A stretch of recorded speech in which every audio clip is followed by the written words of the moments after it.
قبل ما أختم لقائنا أنا باوجّه الأول تهنئة طبعًا لكل أم مصرية، وبصفة شخصية والدتي باقول لها كل سنة وحضرتِك طيبة، والأمهات كلّهم بخير وسعادة يا رب.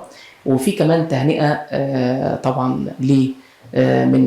من دولة الكويت الشقيقة إلى مصر، الأستاذ أبو يوسف إبراهيم السمهودي بيهنّئ الأمة العربية وشعب مصر، وبيقول لنا كل عام وأنتم بخير، ومتشكرين جدًا على التهنئة الجميلة ديّة. وإن شاء الله ليك دعوة عندنا إن شاء الله قريبًا في برنامجنا، وتيجي مصر تنوّر الدنيا أرض الحبيبة.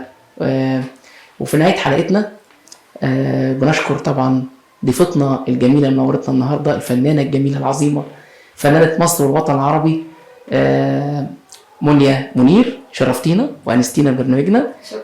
وإن شاء الله يكون لنا لقاءات أخرى تانية مع بعض إن شاء الله بإذن الله. ونتمنى من السادة المشاهدين يكونوا استمتعوا معنا في هذه الحلقة، وإلى اللقاء في حلقة قادمة أخرى من برنامجكم للحكاية بداية. كان معكم ياسر أبو شقرة، وشكرا لكم، والسلام عليكم ورحمة الله وبركاته.